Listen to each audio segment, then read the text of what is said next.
Class 10th के बच्चों, मेरे पास ज़्यादा सिस्टम नहीं है, पर मैं आपको मैटर बहुत क्लियर करवा दूंगा। ये आपका चैप्टर 11th है, इलेक्ट्रिसिटी।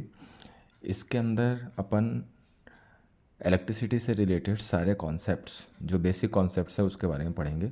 तो पहला आता है इलेक्ट्रिक करंट।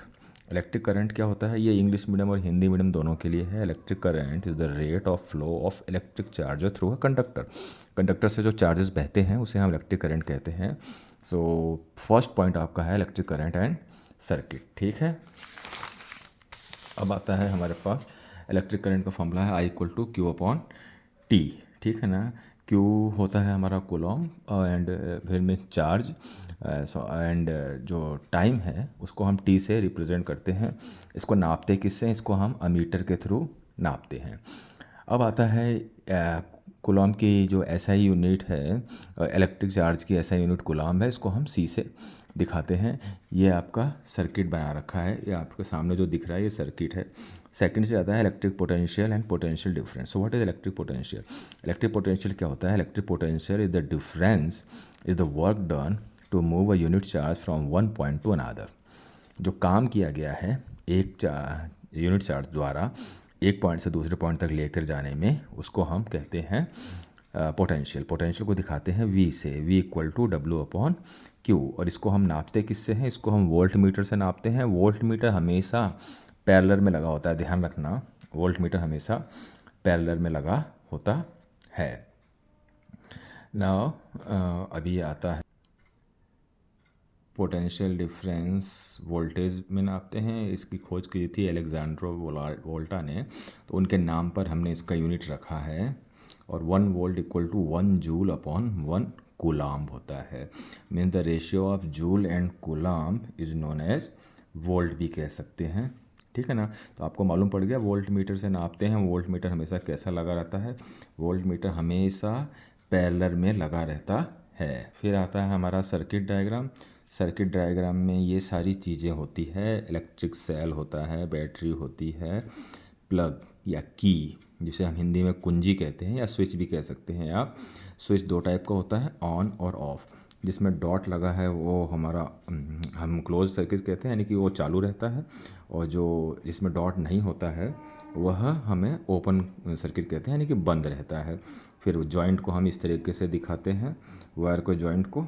और कहीं कहीं पे क्या होता है, अगर क्रॉसिंग होती है जहाँ पे जॉइंट नहीं दिया जाता है, उसको हम इस एरो मार्क से दिखाते हैं। देन आफ्टर इलेक्ट्रिक बल्ब का सिंबल ये है। रेसिस्टेंट को जिगजैग लाइन से दिखाया जाता है। वेरिएबल रेसिस्टेंट मीन्स रियोस्टेट को, जिसके रेसिस्टेंट को हम चेंज कर सकते हैं, उस पर रेसिस्टेंट जिगजैग पे एरो मार्क से दिखा देते हैं। देन अमीटर को सिंपल A से एंड वोल्ट मीटर को V से दिखाते हैं। एक थर्ड मीटर भी होता है, गैल्वेनोमीटर, जिसको अभी हमने दिया नहीं है, दिखाया नहीं है इसके अंदर। अब आता है ओम्स लॉ, जो बहुत इंपॉर्टेंट है आपके लिए। ओम्स लॉ क्या है? तो इसको हम कैसे लिखेंगे कि at constant temperature the current through a conductor is directly proportional to the potential difference across it. इसका फॉर्मूला क्या है? V = IR। Volt is equal to the product of current and resistant. And इसका unit क्या है? इसका unit ओम है। इसका unit ओम है। और ये जो सामने आपको साइन दिख रहा है 1 के आगे, इसको हम 1 ओम पढ़ते हैं। स्पेलिंग में OHM होता है। तो हम 1 ओम को कैसे डिफाइन कर सकते हैं? It is the ratio of 1 volt and 1 ampere is known as 1 ohm. अच्छा, अब आता है हमारा रेसिस्टेंट। क्या आता है? रेसिस्टेंट को हिंदी में क्या कहते हैं? प्रतिरोध। प्रतिरोध का मतलब क्या है? मोटी भाषा में अगर हम समझना चाहें तो हम कैसे समझ सकते हैं कि रुकावट, करंट के फ्लो में जो रुकावट आ रहा है। तो रेसिस्टेंट क्या है? Resistant is the opposition offered by a conductor to the flow of current and it depend upon, ये किस किस पे डिपेंड करता है? ये जनरली 4 चीज़ों पे डिपेंड करता है। फर्स्ट है लेंथ ऑफ कंडक्टर पे डिपेंड करता है। एरिया ऑफ क्रॉस सेक्शन मतलब तार की मोटाई पे डिपेंड करता है। थर्ड है नेचर ऑफ मटेरियल, वह तार किस चीज़ का बना है उस पर डिपेंड करता है। एंड फोर्थ है टेम्परेचर, वो किस पे, इस पर भी डिपेंड करता है। अब किस तरीके से करता है इसको हम देख लेते हैं शॉर्ट के अंदर। तो अगर कंडक्टर की लेंथ ज़्यादा होगी तो रेसिस्टेंस ज़्यादा होगा, मतलब ये डायरेक्टली प्रोपोर्शनल है। अगर तार मोटा होगा तो रेसिस्टेंस कम होगा, यानी क्रॉस सेक्शन से इन्वर्सली प्रोपोर्शनल है। थर्ड है, अगर मटेरियल बैड कंडक्टर होगा तो वह मैक्सिमम रेसिस्टेंट होगा, गुड कंडक्टर होगा तो मिनिमम रेसिस्टेंट होगा। और टेम्परेचर में भी क्या होता है, फ्लो ऑफ इलेक्ट्रॉन्स को वह प्रभावित करते हैं, मतलब इलेक्ट्रॉन को फ्लो ज़्यादा देंगे, एनर्जी ज़्यादा देंगे तो वह टेम्परेचर देने पर उसकी जो रेसिस्टेंस है वह कम होता चला जाता है। तो R is directly proportional to L and R is inversely proportional to A। Rho यहाँ पे हमें कांस्टेंट लगा देते हैं। Now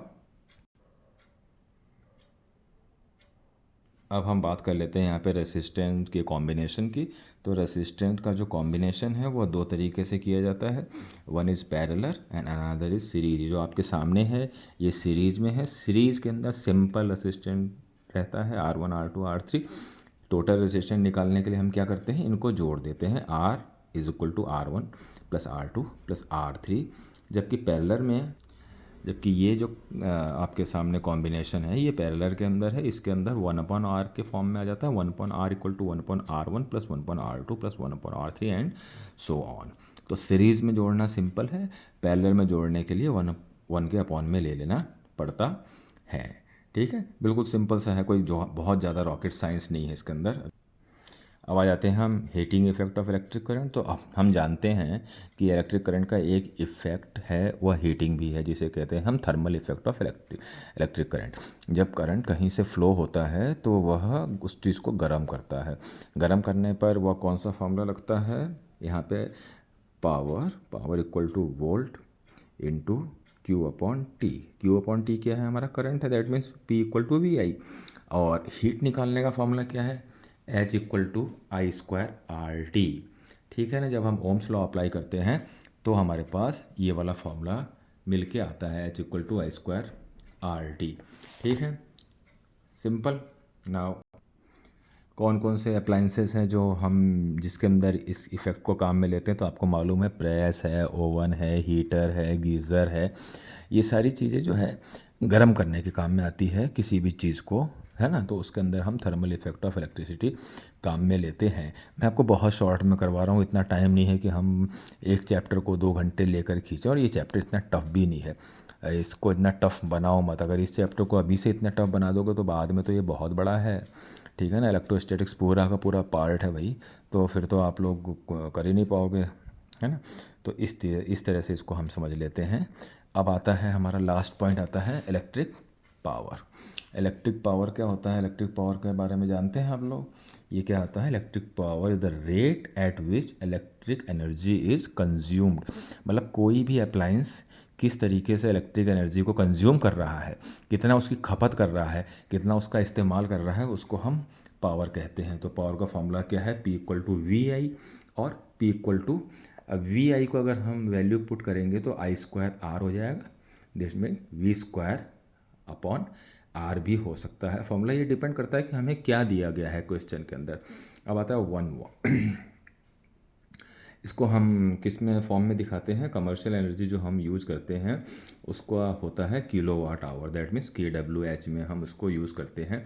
1 kWh equal to 1 unit, ये नीचे दिया गया है। जो हमारे बिजली का बिल आता है वह kWh के अंदर निकल करके आता है। And 1 watt equal to 1 volt into 1 ampere के बराबर होता है। एंड 1 और 1 यूनिट का जो बिल का जो रेट होता है उसके हिसाब से मल्टीप्लाई करके हमारे मंथली बिल आ जाता है कमर्शियल के हिसाब से। तो इसको ही हम यूनिट के हिसाब से, यूनिट जानते हैं, पूछते हैं ना भाई कितने यूनिट बिल आया, तो इस हिसाब से हम निकाल सकते हैं, हमारे घर का बिजली का बिल भी निकाल सकते हैं। न्यूमेरिकल का मैं इसके लिए आपको दूसरा वीडियो बना दूंगा, 10-15 न्यूमेरिकल भी करा दूंगा आपको ऐसे ही 10-15 मिनट के अंदर। तो इतना कठिन चैप्टर नहीं है, पता नहीं दूसरे चैप्टर जब पढ़ाते हैं तो इतना कठिन कैसे बना देते हैं, इतना है ही नहीं अभी। वाकई में मैं आपको बता रहा हूँ, इसको इतना टफ लेके मत मान के चलो, ठीक है ना। 10 मिनट का चैप्टर है, अगर आप पढ़ना चाहो तो आप पढ़ोगे तो इसका ट्रिपल मान लो तो 30 मिनट का चैप्टर है, ठीक है ना। Thank you. इसको अपने दोस्तों के साथ शेयर कर दीजिए आप लोग प्लीज़।